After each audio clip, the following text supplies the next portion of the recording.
Our movie begins with a girl alone in an empty house and be about to give birth and scream out loud until she gives birth to her child, but she decides to get rid of her by killing her. So she caught the scissors and approached her to kill her, but suddenly she backs off at the last moment and hugs her daughter, and I decided to call her Carrie. And with the passage of time, we moved to the time in which Carrie grew up, and she went to school, but she was shy and withdrawn and had no self-confidence. And Carrie is in rehearsals with her classmates. They throw the ball to Carrie, who should not throw it to them, but she got nervous and threw it at her colleague by mistake. They all laughed at Carrie. The rehearsal is over and Carrie goes to the bathroom to take a shower, but she was shocked when she found herself with blood on her hands, and she thought that she was exhausted and would die, and she kept asking her colleagues not to mock her, but they didn't care about her, and her friend Chris took her phone and photographed her. Their teacher, called Miss Jujardin, entered them. So I tried to calm Carrie and tell her that what is happening with her is normal, and the teacher took her to the principal of the school. The manager asked her for the names of the girls who had disturbed her, but she refused to complain about her colleagues. The manager asked her that he should contact her mother in order to tell them about the incident, but Carrie refused and got very angry, and suddenly the water collier broke for no reason. They were all very afraid soon. Carrie's mother came to collect her daughter. On the way, Carrie apologized to her mother for having to pick her up from school because she did not understand the changes that occurred in her body. But her mother left her and entered the house. A child came and started to provoke Carrie, making her very angry. Carrie looked at him angrily, and the boy fell off the bike. The boy ran away, afraid of Carrie. Carrie entered the house and found her mother banging her head against the wall, and she prays to God to heal her daughter. So Carrie tells her she is not sick in order to pray for her recovery, and her mother told her that what happens to her is because of the curse from God for all women. Carrie became angry with her mother and told her that her understanding of religion was wrong. Her mother beat her and forced her to go to her room and pray to God to forgive her for her sins, but she refused, so her mother forced her to enter and locked her up. Carrie got angry and started screaming, and suddenly the door to the room split open. The two of them were terrified of what happened because they did not know the reason, and we moved to Sue, a classmate of Carrie at school, and she is sitting with Tommy, her boyfriend. She tells him that she is upset about what they did to Carrie at school. Tommy suggested that she apologize. At the same time, Chris was sitting with her boyfriend Billy, and she decides to post Carrie's video online, and Carrie's mother entered to check on her daughter. The next day, Carrie went to school, and everyone laughed at her because of the video that spread on the internet. They went to the sports class, and Miss Jardine came to them and reminded them that their graduation party was approaching, but their recent behavior with their colleague Carrie, and also the video they published. She decided to punish them by making them run across the field, and anyone who gets tired and stops running will be banned from attending the graduation party. So everyone started running, but after a short while, Chris stopped running. She told her teacher that she had no right to behave like this with them. The teacher got angry and decided to prevent her from attending the party, and we come to Carrie, who entered the bathroom and was annoyed by the looks of her colleagues towards her, and she looked at a woman with anger, and suddenly the mirror broke and fell, and Carrie remained looking at the mirror while she was moving. So Carrie discovered that she had a supernatural power that made her control anything with her eyes. So I went to the library and kept reading about. She returns to her class, and the next day brings her father to school. In the principal's office, Chris' father blames the professor for what she did to his daughter. He tells her that she has no right to prevent her from the prom, and she has no evidence to incriminate his daughter. The teacher asks Chris for her phone to show her father the video, but Chris doesn't want to give it to her. She leaves them and returns to her friends. She quarrels with Sue, telling her that she is supposed to have her back. She refuses to continue running until the girls do the same, and so the professors can't punish someone, but Sue responds. She tells her that they deserve to be punished for what they did to Carrie, so Chris laughs at her, and she told her that she understood her well, and she's not doing it all for Carrie, but she does it in order not to miss the prom. But she ignored it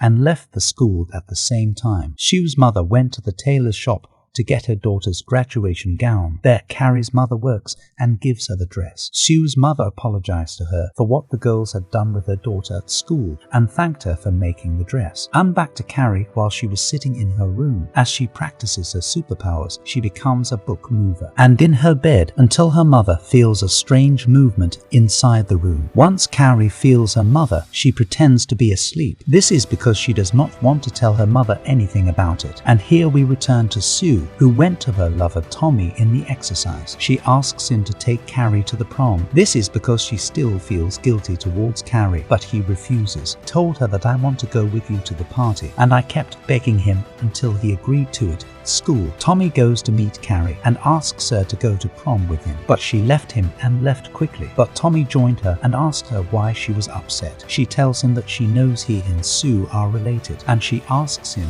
if he wants to mock her, better stay away from her. He tells her that he is engaged to Sue, but she does not want to come to the party, so he asked her to come with him and also tell her, "I'm not laughing at you or anything," and she's gone. Carrie to the changing room and continues to cry, but suddenly Miss Dujardin walked in on her, asking if any of the girls had bothered her. Secondly, Carrie told her that Tommy had invited her to go with him to the party, and she told her, "I'm sure they'll get me something." This is because there is nothing special about her for any boy to like. So the teacher took her in front of the mirror and told her that she was a beautiful girl and cute, and many people like it, and with a little makeup at the party and in a beautiful dress, you will be very elegant. After that, the professor goes to meet Sue and Tommy to warn them of any bad plan they are preparing for Carrie. But they tell her that she has no right to interfere in their problems. They promise not to do anything bad to Carrie, but the teacher doesn't believe them. Carrie returned home and found Tommy waiting for her in front of the house. I asked him not to come here again. So he told her that he had come to persuade her to go to the party with him. I asked him why he insisted on going with him. He told her he wanted to take her with him. They will have a nice time together, and Carrie agrees and says it's a must. She gets home at 10:30 and Carrie is so happy because it's her first time going out with a boy. Then she went to buy fabric for her dress, and when she returned home, she found her mother waiting for her. I yelled at her for being late, so Carrie apologized to her. She said that she was preparing her dress for the graduation ceremony. She told her that a nice guy asked her to go to the party with him, but her mother refused. She told her that all the bad guys were going to bother her, so Carrie got angry, and I told her that not all people are bad, and that there are many good people. She asks her to let her go to the party with the boy to prove to her friends that they are, and they stopped saying strange girl, but her mother refused. She told her she wouldn't let her out of the house, so Carrie got mad at her mom, and the furniture of the house became moving from its place. So her mother got scared and said to her daughter she is possessed by a demon, to which Carrie replied. She told her that she had superpowers. Then Carrie raised her mother's hands and threatened her, and I told her that she would go to the party even if she didn't agree to it. And all the students started preparing for the party, and she kept separating her own clothes. At the same time, Chris and Bill and the rest of the guys prepare a plan for Carrie to take revenge on her, because she was the reason Chris was banned from the party. And Chris and her friends went to a pig farm. They slaughtered a pig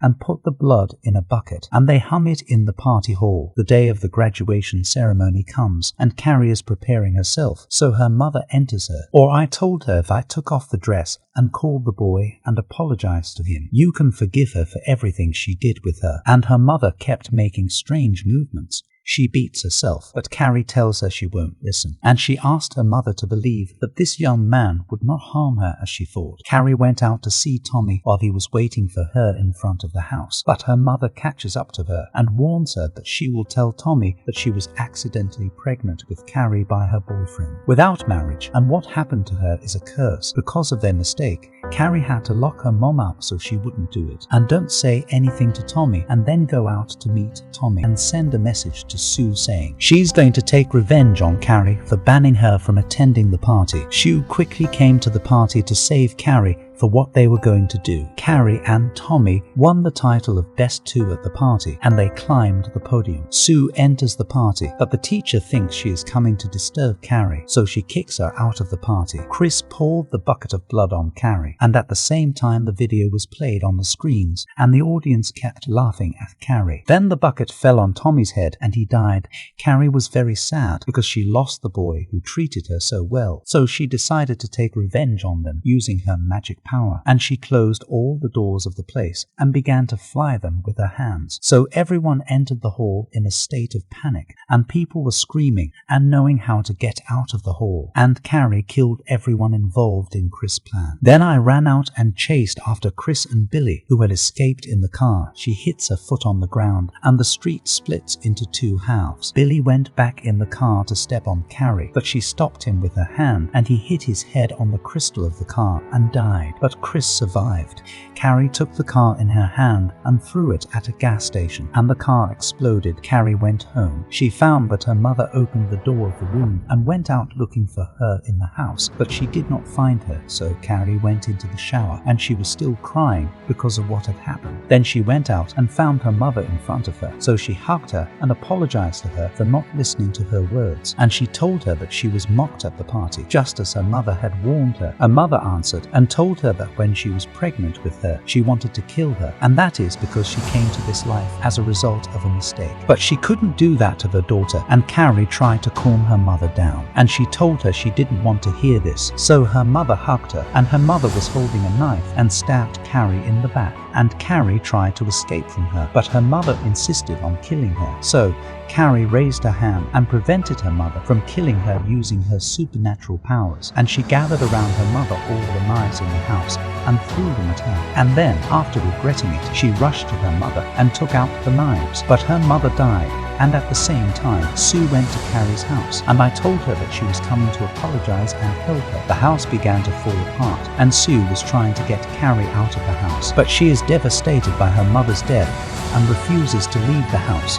Carrie used her hand and pulled Sue out of the house. In order not to get hurt, she told Carrie that she was pregnant with a girl. Sue was surprised because she didn't know she was pregnant. The house fell on Carrie, and she died too after a while. Sue went to visit the grave of her friend Carrie. Then Sue revealed that she was going to give birth to her daughter, and the birth would be very difficult. Sue kept screaming out loud until something horrible happened, as the fetus took out its hand and grabbed Sue's hand, and she kept screaming. Then she woke up in her house, and her mother is next to her, trying to calm her down, telling her that it was a nightmare, and she is affected by her friend Carrie, and that the date of birth has not come yet. As we end today's episode, goodbye, and I look forward to seeing you again on our next cinematic adventure.